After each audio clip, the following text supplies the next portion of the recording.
Un maletín cerrado con llave salió de Clarence House a las 12:30 de la noche. Dos miembros del personal doméstico observaron en silencio cómo se llevaba a cabo. Y en algún lugar de Londres, un equipo legal ya tenía copias fechadas de todos los documentos importantes. Aquí termina esta historia. Hablemos ahora de dónde empieza. Hoy nos adentramos en una de las disputas mejor silenciadas de la historia moderna de la familia real británica.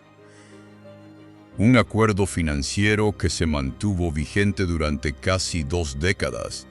No porque fuera legal ni justo, sino porque nadie con suficiente influencia se atrevió a cuestionarlo. Hasta ahora, el tema en cuestión es una herencia, una propiedad privada con un patrimonio considerable, y un rey que, según los abogados especializados en herencias y los asesores legales de alto nivel que posteriormente revisaron el acuerdo, no tenía ningún derecho legítimo sobre nada de ello. Lo que muchos desconocen es que esta disputa nunca debió hacerse pública. La correspondencia legal que confirmaba la legítima herencia del príncipe Eduardo quedó oculta entre papeles, redactada con el lenguaje preciso de abogados que comprendían perfectamente la delicadeza del asunto. Se filtró a un editor de un tabloide un jueves por la noche. Para el viernes por la mañana, el palacio ya se encontraba en modo de revisión de emergencia. Los miembros de la familia real de alto rango quedaron conmocionados.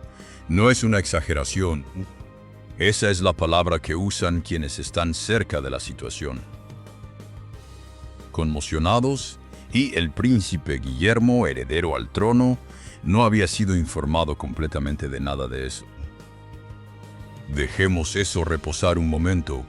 El hombre que seguía en la línea de sucesión al trono había pasado años al lado de su padre, observando cómo se tomaban las decisiones, cómo se gestionaban las finanzas de la familia, y nunca le habían contado la historia completa de lo que Carlos había estado ocultando en secreto durante casi 20 años. La propiedad en cuestión se transmitió por linaje y por ley, a través de una línea que apuntaba claramente a Eduardo, no a Carlos. Los testimonios de periodistas y especialistas en derecho sucesorio que han revisado la situación confirman que el fundamento legal de la reclamación de Eduardo nunca estuvo realmente en disputa, ni en los tribunales ni en la documentación. La única razón por la que Carlos la mantuvo durante tanto tiempo fue que nadie dentro del palacio se opuso, no porque no lo supieran, porque no querían ser ellos quienes lo dijeran en voz alta. La familia real siempre se ha regido por una regla tácita. Los asuntos financieros internos no se hacen públicos. Las disputas se resuelven con tacto. Los abogados redactan documentos con sumo cuidado. El dinero circula discretamente. El público ve galas benéficas y saludos ceremoniales. No ven los maletines cerrados con llave que salen de la casa a medianoche. Esta vez lo harán. Lo que hace que esta historia sea tan fascinante no es solo el dinero, aunque, según todos los indicios, los bienes involucrados son considerables. Lo que la hace fascinante es su estructura. El hecho de que Eduardo, durante mucho tiempo considerado el callado, el discreto, pasara años consultando en privado con abogados de sucesiones, mientras mantenía una apariencia perfectamente cordial con su hermano en cada acto público. El hecho de que Carlos, ahora rey, hubiera permitido que continuara una situación que en el fondo debía saber que no podía durar para siempre. Y el hecho de que cuando finalmente llegó la carta, la confirmación formal del equipo legal de Edward, la respuesta de Clarence House, no fue un acuse de recibo digno. Fue una reunión a medianoche y un maletín cerrado con llave. Allí es donde la historia se pone interesante. Estos son relatos de periodistas, fuentes legales y testigos de los sucesos ocurridos dentro del palacio. Y revelan algo sobre el poder, sobre la familia y sobre lo que sucede cuando un hombre tranquilo finalmente deja de serlo. Para entender cómo sucedió esto, hay que comprender algo sobre cómo la familia real siempre ha gestionado el dinero. No es como en otras familias. La mayoría de las familias, cuando un padre fallece y deja una herencia, siguen un testamento. Los abogados lo leen. Los bienes se distribuyen. Las discusiones son abiertas, a veces acaloradas, en los juzgados de sucesiones o en la mesa de la cocina. Es un proceso complejo, humano y visible. La familia real no funciona así. La riqueza se gestiona a través de fideicomisos privados mediante acuerdos que se administran internamente antes de la intervención de cualquier institución externa. Existen asesores, por supuesto, abogados especializados en sucesiones, gestores financieros. Pero la primera conversación siempre tiene lugar dentro de la familia.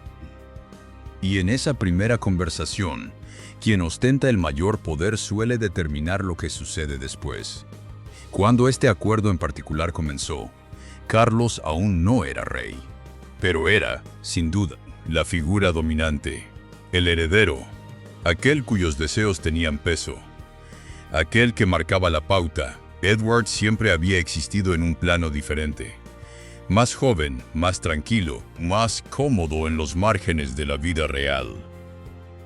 Quienes conocían la realeza lo recuerdan como alguien que se esforzó mucho por demostrar su valía, pero que nunca llegó a sentirse completamente a gusto en los medios. Sus incursiones en los medios fracasaron. Su perfil público era menor que el de sus hermanos. Desde cualquier punto de vista convencional, no era alguien que fuera a enfrentarse al futuro rey. Así pues, cuando la herencia se puso en entredicho, el acuerdo que siguió reflejó precisamente esa dinámica. Charles asumió el control. No se presentó ninguna impugnación formal. La vida continuó. Lo que muchos desconocen es que Edward nunca lo aceptó en silencio. Simplemente optó por no revelar sus intenciones.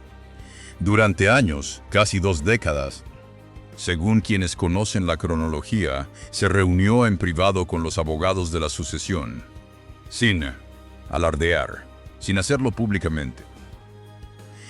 Mantuvo una relación cordial con Charles en cada evento familiar. Asistía. Sonreía. No dio ninguna señal de lo que se estaba preparando cuidadosamente en el despacho de un abogado. El caso legal que preparó su equipo no fue agresivo. Fue metódico. Se basó en una interpretación directa del linaje sucesorio. El tipo de interpretación que, según confirman los asesores legales, dejaba muy poco margen para la interpretación. Una vez expuesta con claridad, había señales de advertencia. Si alguien hubiera estado prestando atención.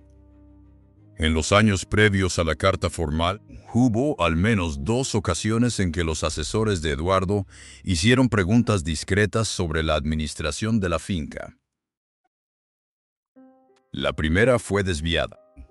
La respuesta del palacio fue cordial pero firme. No había nada que discutir. El acuerdo era de larga data y el asunto estaba resuelto. La segunda pregunta quedó completamente sin respuesta. En lugar de retirarse, el equipo de Edward tomó nota. Recopilaron documentos, solicitaron registros, y cuando ciertos registros no llegaron, comenzaron a crear su propio archivo, copias fechadas, correspondencia, material que no podía alterarse posteriormente. Esa decisión resultaría importante, porque el momento que lo cambió todo no fue el envío de la carta legal. Fue lo que sucedió la noche anterior. La noche anterior a que se hiciera pública la carta legal, ocurrió algo dentro de Clarence House que 2 miembros del personal doméstico confirmarían más tarde. Tuvo lugar una reunión privada en la biblioteca. Charles y su secretario privado de mayor antigüedad se sentaron juntos mientras el resto de la casa se preparaba para irse a dormir. Según el personal presente en las habitaciones contiguas, la reunión no fue breve. Duró hasta pasada la medianoche. Las conversaciones no fueron en voz alta, no se reportaron voces alzadas, pero su duración era significativa. No era una noche cualquiera. En algún momento de esa reunión, se recogieron documentos, se guardaron en un maletín cerrado con llave, y ese maletín salió del lugar. Dejemos que esa imagen se asimile. Pasada la medianoche, Clarence House. Un maletín cerrado con llave fue retirado del edificio en vísperas de una revelación legal que expondría casi 2 décadas de maniobras financieras. Según testimonios de personas cercanas a la situación, no se trató de un acto impulsivo. El secretario privado había servido a Carlos durante muchos años y no era propenso al pánico. Esto significa que fue una decisión meditada, deliberada y tomada con pleno conocimiento de las consecuencias. Lo que tal vez no previeron del todo fue lo que el equipo legal de Edward ya había preparado. Los abogados de Edward llevaban años trabajando bajo la premisa de que la revelación formal de la información podría generar precisamente este tipo de respuesta. Cuando se inicia un proceso legal contra alguien que ha gozado de una ventaja durante casi 2 décadas, no basta con escribir una carta y confiar en que todos los documentos relevantes seguirán donde se espera. Hay que prepararse para la posibilidad de que no sea así. Tenían copias fechadas de todo lo que importaba. Cuando el equipo legal de Eduardo confirmó esto, que eran conscientes de que ciertos documentos podrían haber sido alterados y que habían llegado preparados, el impacto en el palacio fue inmediato. Fuentes cercanas a la situación lo describen como un punto de inflexión. La revisión de emergencia que siguió no se centró únicamente en la herencia, sino en la exposición pública, en lo que un proceso legal formal podría revelar. Había que decírselo a William. Esa conversación, entre padre e hijo, entre rey y heredero, no ha sido descrita en detalle por ninguna fuente. Lo que sí se sabe es que Guillermo no había sido informado completamente sobre la naturaleza del acuerdo, ni sobre cuánto tiempo llevaba vigente, ni sobre las cuestiones legales que planteaba, y mucho menos sobre las medidas que se habían tomado la noche anterior a que la carta se hiciera pública. El heredero al trono británico se enteró de ello de la misma manera que el resto del mundo lo haría tarde o temprano, por la propia revelación. Ese tipo de información resulta impactante. William ha dedicado su vida adulta a prepararse para un cargo que exige un conocimiento profundo de la institución que algún día dirigirá. Descubrir que un asunto financiero y legal de gran importancia se había manejado a su alrededor, no por rivales, ni por personas ajenas a la familia, sino por su propio padre, supone un golpe muy diferente al de cualquier escándalo público. La verdad completa aún estaba por llegar. Una vez que el equipo legal de Edward emitió su confirmación formal, la imagen que surgió fue, en muchos sentidos, exactamente la que los documentos siempre habían sugerido que sería. La herencia y sus bienes habían pasado, por línea sucesoria clara, a Edward. El fundamento legal de esto no era ambiguo. Los informes de especialistas en derecho sucesorio que analizaron la situación confirman que los documentos apuntaban en una sola dirección. Siempre lo habían hecho, y que el control a largo plazo de Charles sobre la sucesión no estaba respaldado por la estructura sucesoria tal como figuraba en los documentos. Lo único que lo había sostenido era el silencio. El silencio de una familia que no ventila públicamente sus disputas financieras. El silencio de los asesores que comprendían que el acuerdo era incómodo, pero que respondían ante el hombre que ostentaba el poder. Y el silencio del propio Edward, quien, por razones que no ha explicado públicamente, optó por esperar. La espera ha terminado. El equipo legal de Edward ha indicado que está llevando a cabo una auditoría completa de la administración del patrimonio durante el periodo en cuestión. Esto incluye no solo la transferencia formal de los bienes, sino también una revisión de cómo se gestionaron dichos bienes durante los años en que Charles los administró. La mención de registros potencialmente alterados y el hecho de que existan copias fechadas implica que la revisión no aceptará sin más la información que presente la documentación actual. La reacción pública ante la filtración fue inmediata y contundente. La noticia se propagó rápidamente por la prensa sensacionalista y llegó a los medios financieros más serios. El aspecto que más llamó la atención no fue la herencia en sí. Las disputas por herencias reales, si bien son poco comunes, no son insólitas, sino el momento en que se produjo. La reunión a medianoche, el maletín. Los rumores que circulan entre la prensa que cubre el palacio sugieren que no es la primera vez que surgen dudas sobre la gestión financiera del patrimonio familiar bajo el reinado de Carlos. Informes anteriores habían abordado la complejidad de los acuerdos heredados del duque de Edimburgo, padre de Eduardo, pero nunca antes se había revelado nada con este nivel de formalidad legal. Muchos se preguntan cómo una situación de este tipo pudo prolongarse durante casi 20 años sin una impugnación formal. Según una fuente interna, la respuesta es, en parte estructural y en parte personal. Estructuralmente, la familia real no cuenta con un organismo externo que revise los acuerdos internos de herencia.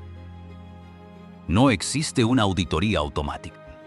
No hay un mecanismo de supervisión que se active con el paso del tiempo. Personalmente, Eduardo no era una persona con un historial de confrontación. Su decisión de finalmente seguir adelante, a través de canales legales, con pruebas documentadas, en un momento en que Carlos se había convertido en rey, tiene implicaciones que van más allá de lo financiero. Esto plantea la cuestión de qué más se ha gestionado discretamente dentro de estos muros y nunca ha salido a la luz. Para William, las consecuencias tienen su propio peso. Como heredero, tiene un interés directo en cómo se estructuran y divulgan los asuntos financieros de la realeza. El hecho de que no se le mantuviera informado sobre esta situación en particular ha generado, según quienes conocen la dinámica del palacio, una verdadera fricción. William no tolera que lo manipulen. Ha dedicado años a proyectar una imagen moderna y transparente, y descubrir que un asunto legal importante se manejaba a su alrededor.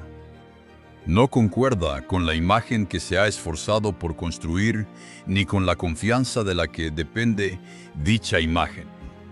Las consecuencias para Carlos son más difíciles de definir. Legalmente, la herencia pertenece a Eduardo. Eso parece estar claro. Queda por ver si la revisión de su gestión revela algo que requiera una respuesta legal, formal. Lo que sí ha ocurrido es un cambio en la percepción que se tiene de Carlos dentro del círculo íntimo de la familia. Un rey que hace 2 décadas decidió aferrarse a algo que no le pertenecía y que, cuando llegó el momento de la verdad, optó por convocar una reunión a medianoche y retirar documentos de su propia residencia. No es alguien cuya reputación salga completamente intacta de esto. Ese maletín cerrado con llave lo seguirá. Estas historias ofrecen una visión del funcionamiento interno de una institución que se presenta como unificada, estable y ajena a las intrigas que sufren las familias comunes. La realidad, como dejan claro los relatos de quienes la vivieron de cerca, es mucho más humana. Hay ambición dentro de esos muros. Hay un silencio que protege a los poderosos. Hay un hermano discreto que esperó 20 años el momento oportuno y que llegó a ese momento cargando con copias desactualizadas de todo.